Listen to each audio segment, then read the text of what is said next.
How would you like to turn $4 into $120? In this episode of Smalls That Sell, I'm going to show you just how easy that it is to do just that. So for all of you that are new to the channel and wondering what this Smalls That Sell thing is all about, it's about the power of selling smalls. So the affordable woodworking projects that are easy to make, easy to sell, and have a super high profit margin. We break down what is hot and trending in the big box stores so that you can put your twist to it and get a piece of that pie. As long as it's not pumpkin pie, because pumpkin pie is gross. So let's go ahead and jump into this first one because these things are trending like crazy and the profit margins are out of this world.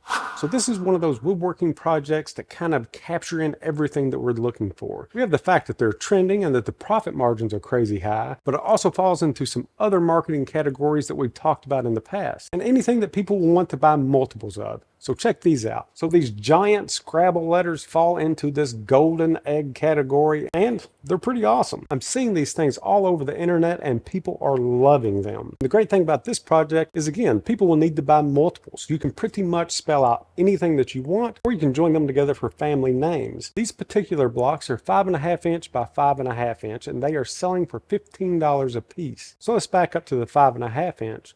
What do you know of that is already cut at 5.5 inch and really cheap? Fence pickets. You can still pick up the cedar pickets for right around $4, or if you wanted to use a pine board, you could pick up an 8-foot board for around $8. Let's say that we're going to stick with the $4 fence picket. They come in 6-foot lengths, and since these are 5.5 inches wide, you can easily get 12 blocks out of each picket. And the reason why I'm going with the cedar fence pickets is because they have a nice color, and you could stick with a natural look or a painted look. So let me tell you the easiest way to make these. Now you want to paint your board first before you do any cutting. I'm not talking about using spray paint for this one. You want a nice thick base, so go ahead and just use regular white paint if you're going to be making these with the black letter on whiteboard look. Once your boards are painted and dried, just cut these into 5.5 inch lengths. Now you have a 5.5 inch by 5.5 inch painted white square. Now that you have that, take your palm sander and just hit the edges of each one of these blocks, just knocking off a bit of paint and adding a little bit of that distressed look. Now I know what you're going to say about these letters and numbers that are on each one of these, but I've already done the homework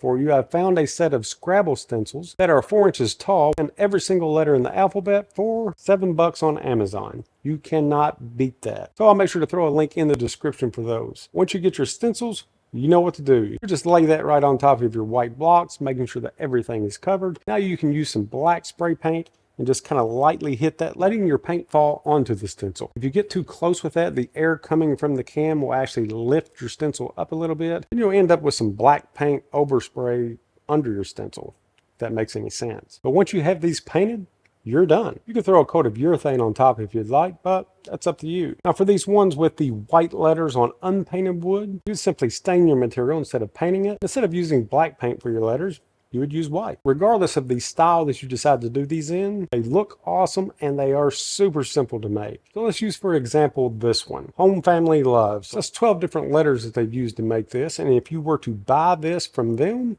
it'd be $180. Okay, so we've already said that we can get 12 letters out of one $4 fence picket. They're getting $180 for 12 letters. So let's say that we want to increase the sales by undercutting our big box store competition a little bit, and we're going to sell these things for $10 a letter. That is still $120 out of a $40 board. Now, if you wanted to get into some customs with this, actually mixing in family names and things like that, then you would probably want to charge a little bit more. And the great thing about doing some custom work on these is that people will not stop at just like a family room. So yes, a saying or something like this would be great for a family room, but if they put that there, they are almost creating a theme for their house. So let's say in their kids' room, you're going to have the kid's name on the wall. In a bathroom, they're probably going to spell out bath. So from one customer, you have the potential of making hundreds and hundreds of dollars in profit. And the best part about these things is whenever you walk into someone's home and they have these things, they're right in your face. And people are going to ask, where did you get these? And that's where your name comes up. They're also going to be putting these things on social media, which will definitely be getting some attention from their friends. Again, that's just more leads for you. So trust me on this one, guys and gals. Get in on this one now because there are not a lot of things out there with that kind of profit margin.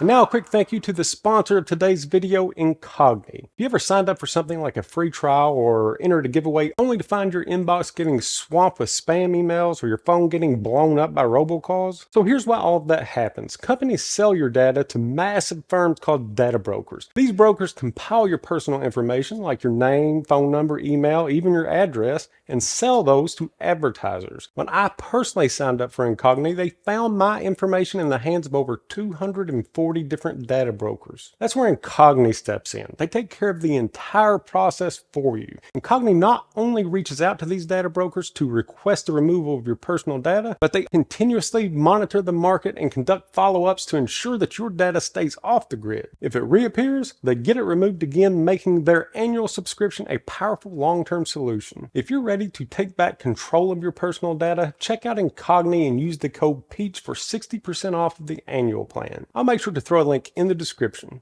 Alright, so there were a couple of things about this next one that caught my eye. This is being marketed as a solid wood end table. The first thing that caught my eye was just how easy that it was to build, and you can pretty much use about any type of material to build it. And the second thing that caught my eye was the actual number of reviews for this particular product on the website. So this product alone had over 500 reviews, and on average in marketing, it's between 1 and 10% of people that purchase anything will actually leave a review.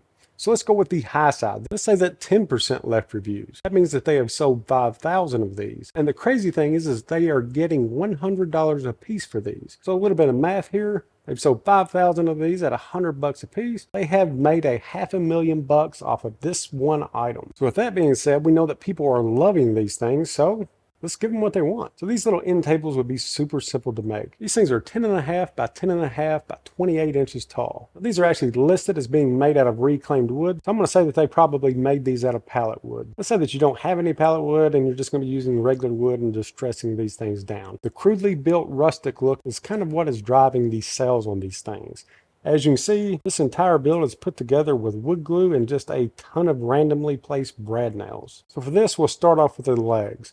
These are about 1.25 inches. If you're wanting this thing 28 inches tall in total, and your top is made out of 3/4 inch material, let's cut two 2x4s down to 27.25 inch long and rip those in half on the table saw. Once you have your legs cut, let's cut our aprons, or the boards that are actually going around our sides. Now the aprons themselves are the key to assembling this whole thing. So if you look at this picture from the side, you can see that the ones on the side are actually on the insides of those boards. Now, if you look at the ones in the front, you can tell that they're actually pushed out towards the edge. So what this tells me is that the legs are assembled in 2 sets, and then they are connected using the front and the back aprons. And that is what makes this thing so easy to build. So the material that I would use to make all of the aprons and pretty much all of the rest of the parts would be a 3/4 by 3.5 inch board. Again, this could be pallet wood, fence picket material, or just by a 1x4, which would be 3.5. So to assemble our 2 sets of legs, take our 3.5 inch material and cut 4 boards that are 8.5 inches long. I'm going to lay my 2 boards flat.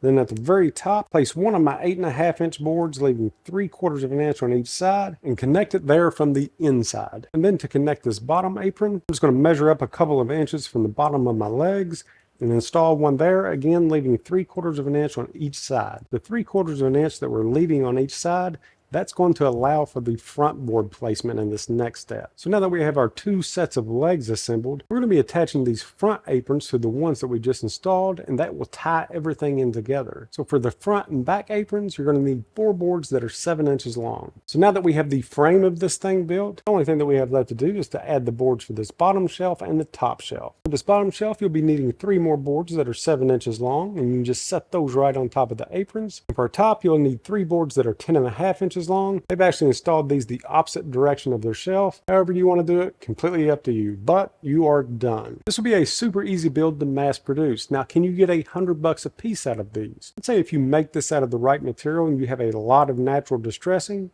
yes, but the profit margins are high enough that you can kind of play around with this number. If you can triple your sales by selling these for $60 to $80 a piece, then absolutely do that. But regardless of what you decide to sell these for, the most important thing for something like this will be the staging.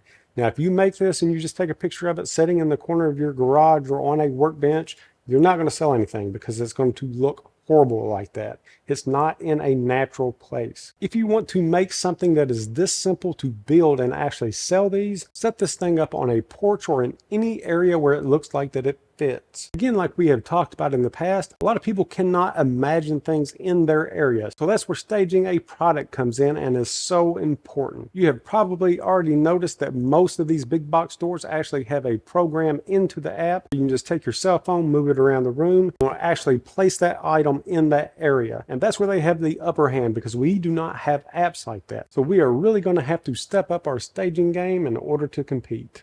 Right, so this next one is an excellent spring build, and I'm already seeing these things all over the place and they are selling like crazy. And that's going to be what these big box stores are calling wooden handbags. Basically, they are marketing these things as something that you would use to gather flowers. Honestly, who's going to be walking through a field picking daisies, packing this wooden box around? And because of the creative nature of this build, these things are going to sell. So regardless of how you decide to market this, let's go ahead and break this down. So one of the first things that you're probably going to notice are the angles of this box. Yes, they're marketing this thing as a wooden handbag, but I'm not going to keep saying handbag. It's a box, okay? It's a box with handles. But don't let these angles deter you from making these, because I'm about to tell you exactly how to do it. And it's really easy. So you can make these in about any size that you'd like, because all of the material will be the same width for the entire box, maybe except for the bottom, and they just use 1/4 inch plywood. But as far as making these sides and making them where they'll actually sit at this angle, we're going to start off by setting your table saw blade to right around 5 degrees. Now, if you want these things to actually kick in a little bit further, you can set it to 6, 7, 8 degrees. Up to you. For this breakdown, I'm going to say 5 degrees, and I'm going to say that we've used a fence picket as our material, so 5.5 inches wide. So with our table saw blade angle set at 5 degrees, we're going to set our table saw fence just to remove the edge of the board, adding that 5-degree angle, and then we're going to rip the entire length. After you've ripped the board on the table saw, head over to the miter saw and we're going to add some 5-degree angles to this. Ultimately, we want our boards to look like this. So 5 degrees on this side, 5 degrees on this side, and a 5-degree angle on the bottom tilting in. So in order to get that on your miter saw, set it for 5 degrees. Then you're going to put the side that you've already ripped down the 5 degrees facing out. So your flat edge will go against your miter saw fence. Then we'll say at the widest point, we're going to make these boxes 10 inches long. So you'll make your first 5-degree cut, then measure 10 inches from your longest point, and then you're going to make your second 5-degree cut. Both of these angles should be facing in. Then you'll just repeat that for a second board. Then these will be your front and back boards. For the side boards, let's just say that we want to make this 5 inches wide on the inside. We'll just use the same material, make the exact same cuts, only they'll be 5 inches wide from the longest points. You'll need 2 of those as well, and now you'll see how these will go together. So with your 4 main parts cut, really, the only thing left to do before assembly is to make this arched cut. If it were me, I would just use a paint can or really anything that you would like just to get that half arch on your material, maybe dropping it down about 1 inch in the very center. Once you have your 2 sides marked out, just jigsaw that piece out and you're ready to put this thing together. And that's all that they have used to assemble these is brad nails and wood glue. So you just put your short pieces on the inside and then just throw in some brad nails on the ends. Once you do that, the frame of the box is going to be put together. And because of your initial bevel rip of 5 degrees, the entire box will actually sit flat. Now we just need to add the bottoms to this. Easiest thing to do for this would just be to take some 1/4 inch plywood, set this directly down on top, trace around the edge, and then just cut that out to size. Flip it back over, some wood glue and brad nails, you're done. Now as far as these handles go, they've used this cheap wicker, kind of like laundry basket type material. Really, you can use whatever that you would like. I'm sure that you can find long lengths of this stuff on Amazon and cut it down, or you could just use a larger thickness rope. Now the actual hooks that are attached to the wood, do those things look familiar? Those are actually made for hanging mirrors. You can pick them up at any big box store, or again, they're dirt cheap on Amazon. Once you get those installed, you're done. Again, this is a super easy project that you can make in multiple sizes with the exact same angles of cuts and make something that is ultimately unique. Let's say that you want to mass produce these things.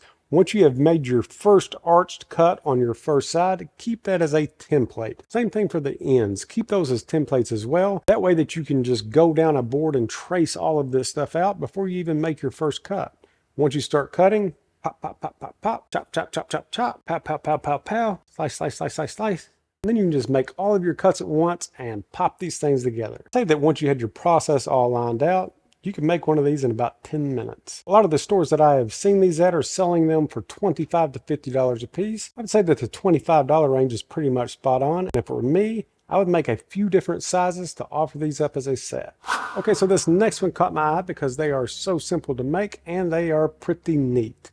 Check these out. This is another type of little flower or herb box. Actually, herbs is one of the first things that I thought of whenever I saw these, just because we have an herb garden and my wife is always taking cuttings from that and keeping them in the kitchen. These things would make great decor for pretty much anything from the flower garden or even fake flowers. It has this super cool little rustic shape of a house, and the way that these are designed to sit flat against the wall, it gives you the option to hang these things or just set them on the counter. To show you just how fast and easy these things are to make, let's go ahead and make one. All right, so to start off with, I have this 1x4 here, has cracks all in it, all that good fun stuff. We'll start off by making the bottom of this thing. As you can tell by the picture, it's just some butt joints.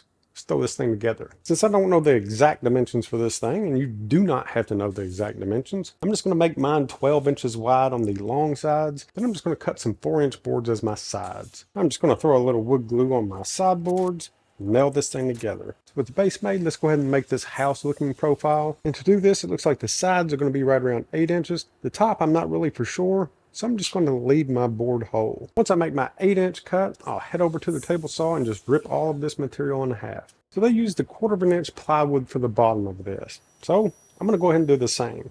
Honestly, if I were building these, I would use hardware cloth or something like that. But for this build, I'm just replicating what they have. So I'm just going to take a scrap piece of plywood, line my box up on top, trace this out, and make some cuts. Now with that cut, we'll just throw on some wood glue and tack this down. Now that we have our main box assembled, let's get these 8-inch parts ready to be installed. I'm going to put a 45-degree angle on one end of each board. With our 45s cut, we're going to install these to the back of our box with the 45s facing out.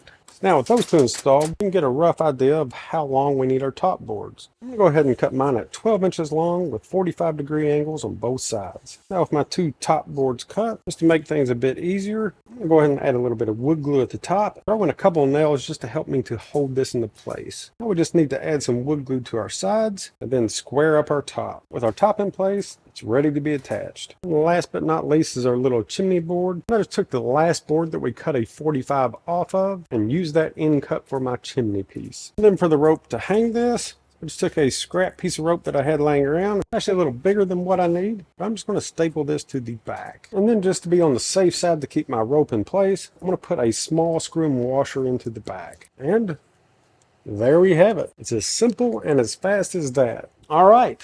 So I made mine kind of large here. I guess a big thing of flowers. I would say that about half this size would look pretty good. And then you could actually hang maybe like 3 in a row on a wall, or you can do like they did in this picture and just kind of offset these. Either way, it'll look great and super simple to make. And just a quick update on my new woodworking Kickstart course. As of the time of this recording, we have over 500 members and we are receiving rave reviews. And we are going to keep adding to this course. The latest addition is our new member community page, where people can share their journey and interact with other members. If you're interested in learning a bit more about what this course is all about, you can check it out on my website. And I'll look forward to seeing you on the inside.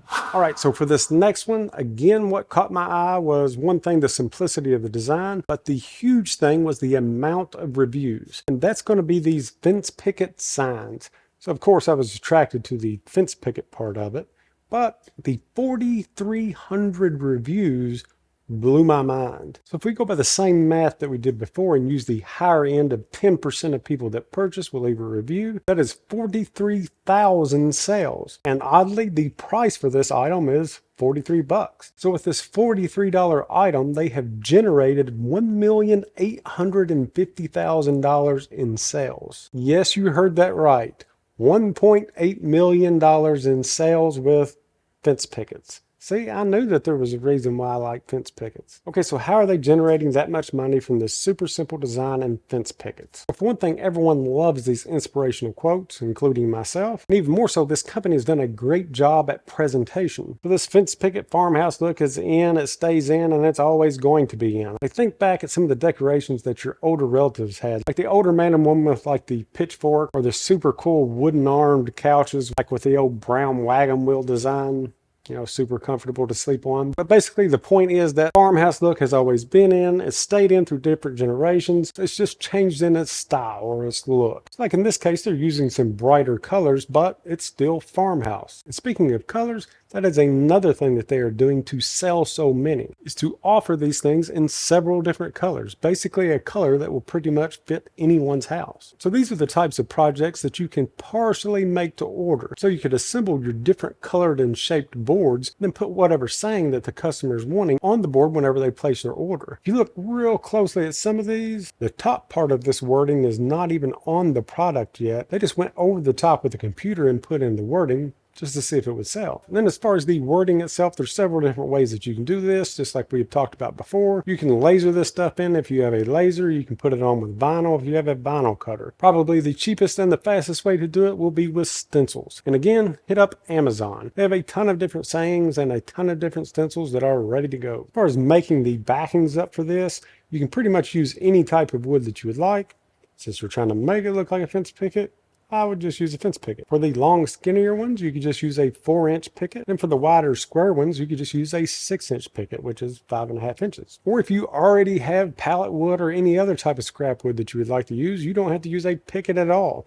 You could create your own little dog ear, which is the little V grooves at the top and the bottom, just using your miter saw. So the main thing to take away from this one is that people love signs and they love these sayings, and they have for years. I remember when people would hang up paper posters with these sayings on there. But what I want you to do is to look how they have taken this new concept of displaying that, come up with your own creative way of doing that, using the styles that are popular right now, and create your own unique item that could generate sales like crazy. That's all that it takes, is one good unique idea that no one else is doing right now to take your game from making just a couple of items at a time to something like this. Again, it's all that it takes is the belief in yourself and a little bit of creativity. Till next time, guys, we'll see ya.